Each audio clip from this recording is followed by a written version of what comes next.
The studio hallway was nearly empty, washed in the bluish glare of fluorescent lights. A copier hummed in the distance, unnoticed by most except by her. She was small in that space. Young, dressed in a navy blouse 2 sizes too big, knees pulled up to her chest, hugging a folder like it was armor. Her ID badge read, S. Kramer, intern. No one noticed her. Not really. They passed with coffee, scripts, complaints about catering, except him. Jake Gyllenhaal had just finished a long round of interviews. His shirt sleeves were rolled, tie loosened, jaw shadowed in exhaustion. He wasn't looking for anyone. He just needed a hallway without questions, and then he saw her not because she was loud.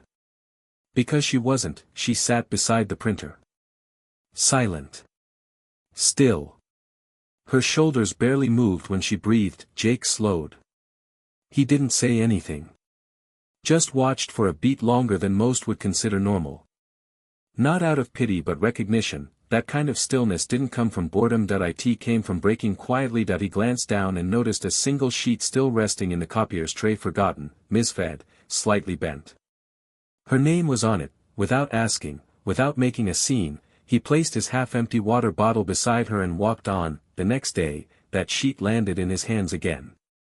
Not because he searched for it, because someone in the admin office had collected loose printouts, and it happened to be on top. Jake read it once, then again. It was a draft of a letter. Unfinished. Hand-typed. Addressed to no one in particular. The words were raw, no structure, no edit. Just pain. I know I'm not supposed to cry at work. But today I got the final notice. Without help, I can't finish school. My parents are gone. The loan was denied again. I don't blame anyone. I don't know how to let go of what I love. And this was the only place I've ever felt close to it. Jake folded the page in half, then again. Slipped it into his back pocket. That afternoon, he walked into the executive wing of the studio. No camera flashes. No assistant tweets. He didn't wait for permission. He sat across from one of the senior partners and said simply, I want to sponsor someone. Quietly. He passed the letter across the desk. Full tuition. Supplies. Rent if needed. Under one condition: she never knows it came from me. The executive blinked. Why? Jake leaned back. Because she didn't write that to be rescued. She wrote it to survive. And people like that? They're the ones worth fighting for. He stood before the partner could reply, and as he left, he murmured, she thinks no one saw her. Let's prove her wrong. She never saw the water bottle again. Never saw the letter resurface, but weeks later, she received an envelope in the mail. Inside, acceptance to the advanced program. A full scholarship. A sticky note with one sentence, keep chasing the thing that makes you stay.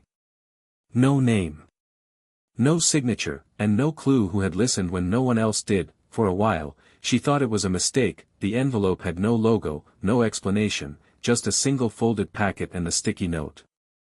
Her fingers trembled as she reread the scholarship offer for the 3rd time. Full coverage. Housing stipend. Book allowance. Private mentorship program. No application needed. No interview. Her name was typed at the top. Sophia Kramer. It didn't make sense. She hadn't reapplied. Hadn't told anyone at the studio. She hadn't even spoken to HR since her last paycheck bounced. She'd been one shift away from quitting the internship altogether, and yet, here it was. A door opened that she never knocked on. She held the sticky note up to the light like it might reveal a watermark. Nothing. Keep chasing the thing that makes you stay. It sounded familiar. Personal. But impossible to place. The next few days blurred. She returned to her internship no longer shrinking into corners, but still carrying a quiet weight. She moved through offices as if something might collapse if she stepped too hard. When her coworkers congratulated her, somehow they found out, she only nodded. No one could explain where the money came from. One producer joked, must be the scholarship fairy. Another muttered, probably some PR stunt. But deep inside, Sophia knew this wasn't for show. this was for her. She poured herself into the program, studying late, picking up extra shifts, staying behind after every seminar. She was the last to leave and the first to arrive. Not because someone paid for her to be there, but because someone believed she should be. What she didn't know, what she never saw, was the man who passed her in the hallway 3 weeks later. Jake.He watched from across the corridor as she spoke to a junior director, hands animated, energy alive in her. Her posture was different now. Shoulders squared. Head high. She smiled with her whole face. That he turned and kept walking before she saw him, because it wasn't about being thanked. It was about witnessing the result. A year later, Sophia stood at the center of the campus stage, holding her graduation certificate. Her professor called her one of the most promising creative producers in the country. The audience stood. Her mother and father weren't there. But in the back row, beside the emergency exit, sat one man in a plain black jacket that he clapped only once. Then slipped out before the spotlight caught him. That he didn't need to stay for the celebration, that he'd already seen the story. Another 2 years passed. Sophia had risen fast, not by luck, but by relentless work. She produced a documentary on unsheltered veterans, then co-directed a student-led series on grief and memory. People started to notice. She was invited to speak at panels, festivals, podcasts. At one event, she told the story vaguely of how an anonymous act of generosity had saved her future. I was invisible to most, she said into the microphone, but someone saw through that. They didn't rescue me, they gave me a runway, and I've never stopped running. Her voice cracked, just once, at the end, but the crowd applauded. Because they felt it, not pity but power. In the audience sat a familiar figure. This time closer to the front. Jake didn't take out his phone. Didn't film it. Didn't speak to her afterward. That he just placed a folded note on her seat while no one was watching. You were never invisible, you just needed space to shine. No name. No goodbye, just a message from someone who had once seen her cry beside a printer, and decided that was not where her story would end. And when Sophia returned to her seat and read the words, she smiled through tears. She never needed to know who it was, she already knew why. Sophia never spoke the name aloud, because she never truly knew it, but there were moments, soft, in-between moments, when something in her stilled, and she felt like she did. It happened again 2 years later, at a charity dinner for underfunded film students. She was invited to speak not as a student now, but as a benefactor. Full circle. The girl who once sat on the floor outside a printer was now on stage, helping others find their way to the light. She wore a simple black dress. No gold, no heels, no makeup that shouted. Just her and that same centered calm she'd grown into. As she took the microphone, she scanned the crowd. Studio execs. Creators. Alumni. A few press cameras, flashing quietly in the back. And him. She saw him only for a moment in the corner of the room, near the exit, half lit by the warm glow of candles. Jake. He was older now. Not dramatically. Just softer around the eyes. A little grayer near the ears. Still steady. Still watching without needing to be watched. Their eyes met. He didn't nod. Didn't smile, but he didn't look away. She opened her mouth to speak, and changed her whole speech on the spot. I wasn't supposed to be here, she said. Not in the poetic sense. Literally. I was told there wasn't a path forward for someone like me. That I had no way to stay in school. No safety net. No family left to hold me up. She paused, and then someone I didn't know, saw me. Really saw me. She didn't say his name. She didn't need to. They didn't ask me to be grateful. They didn't leave a signature. Just one sentence. Written on a sticky note. She reached into her bag and unfolded a small plastic sleeve. Inside it, faded but preserved the note, keep chasing the thing that makes you stay. She held it up. This is what belief looks like. In the corner of the room, Jake lowered his head for the first time, not in shame in peace, because the gift had been received. When the event ended and guests trickled out, Sophia stepped outside into the cool air. A breeze stirred her hair, tugged gently at the hem of her coat.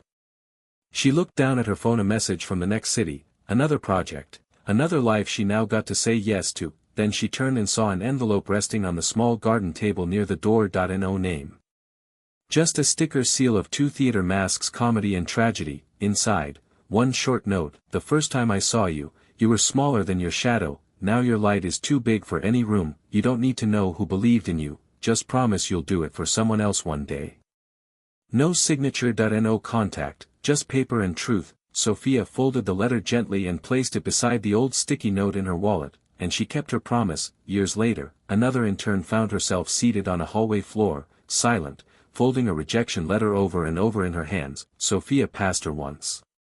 Paused, and without saying a word, she left a bottle of water beside her, then disappeared around the corner. When the girl opened her locker the next morning, there was an envelope waiting. Inside, keep chasing the thing that makes you stay. No name.No explanation, but in that moment, someone else began to believe, and somewhere wherever he was Jake Gyllenhaal probably smiled, not because he was remembered, but because the kindness had continued. Years passed, but the words never faded. Sophia kept the letters, the original sticky note, the folded page from the gala, and her own promise, all pressed between the pages of an old moleskine notebook. Not to reread often, but to know they were still there. That someone once saw her, in silence, and chose to act rather than simply witness. She built her career slowly, never loudly. She wasn't the name on movie posters, she was the one behind the lens, asking better questions. She listened more than she spoke. Maybe because she remembered how it felt to sit on a floor and think no one would ever listen. One day, at a panel in Berlin, a young woman approached her. Nervous, soft-spoken, holding a notebook the same way Sophia once held folders to her chest. I'm sorry, the girl said.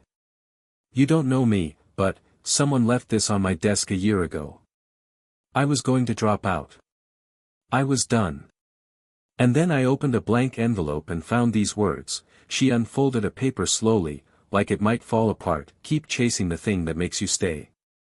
Sophia looked at the note, and her heart almost stopped. Same words. Same scrawl. Same anonymous kindness, passed down again. But I heard you say that line on a podcast recently, the girl continued. And I thought maybe you were the one who left it. Sophia smiled, gently shook her head. I didn't. But I know where it came from. The girl's eyes narrowed. So it's been shared before? Sophia nodded. It was given to me, too. When I had nothing. When I thought I'd disappear. The girl looked down at the paper in her hands. It helped me stay. Really stay. Sophia didn't reply with a story or a lecture. She simply placed her hand over the note and said, then pass it on. Quietly. Without needing credit. Because that was the rule. That was the grace. That night, in her hotel room, Sophia opened her old notebook for the first time in months. The notes were still there, pressed like fragile flowers between the pages, but something else was tucked inside now, something she hadn't put there. A new letter, different handwriting. Older. A little shakier. Sophia, I saw you tonight not on a stage, but in someone else's story. You become the echo I hoped you would. You never needed to know my name, but I knew yours from the moment I saw your shoulders fold beside that printer. You didn't cry loudly, you stayed still, and I saw more courage in that silence than most men show, screaming that I believed in you. Not because you asked, but because you never did. Thank you for proving me right. Keep going, keep giving, and one day, someone will write you their own first letter.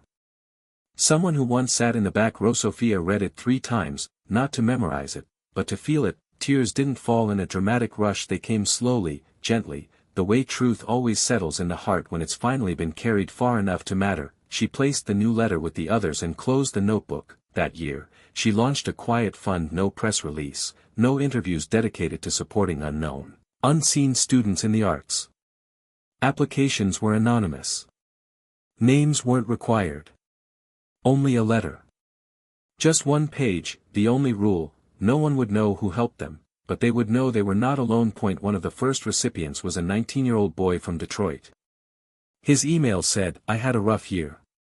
I was ready to give up, then I found a note on my sketch pad in the university lounge. It said, keep chasing the thing that makes you stay. I googled it. Found your story. I don't know who wrote it first, but I know what it means now. It saved me. Sophia never replied, but she whispered into her own quiet room, "Me too." And far away, in a city where no one knew his name anymore, a man with soft eyes and silvering hair sat in a small bookstore, watching people pass. Jake Gyllenhaal folded a piece of paper, slipped it into a used novel, and left it on the "Take One" shelf. On the inside cover, "If you're reading this, it means you haven't given up yet. Good, keep going." And the kindness carried on. 3 years later, Sophia stood at a podium again, this time, not at a gala or panel, but at a public university graduation in Chicago.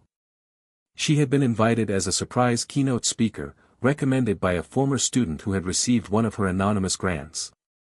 She hadn't planned to accept. Her schedule was tight, and the event was small, but something in the student's letter had stopped her. "You once told me," it read, "that someone saw you when you thought you were invisible. You did the same for me. Would you come? Not for the speech, but so I can thank you." She couldn't say no to that. Standing at the podium now, looking out over hundreds of students in their gowns, Sophia felt both younger and older than she had in years. Some of them were like her, tired, unsure, carrying stories they hadn't told. Some were smiling. Some were simply breathing. She didn't use a script. She didn't need one.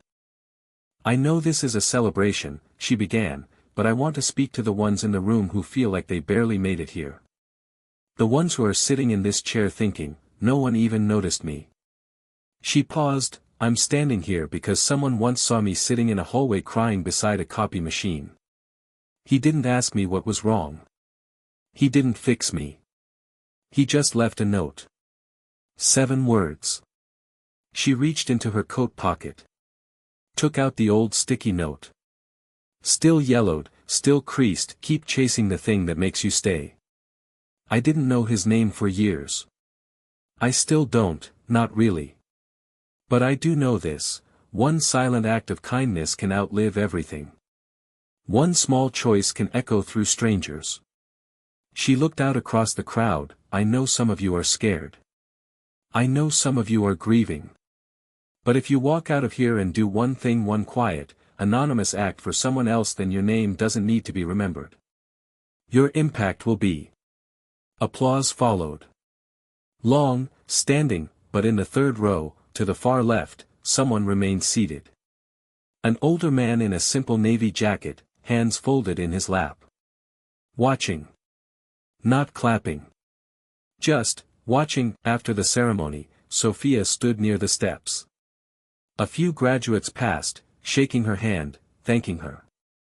Then, just as she was about to leave, a staff volunteer tapped her shoulder. "There's a letter for you," he said. "Left on your seat."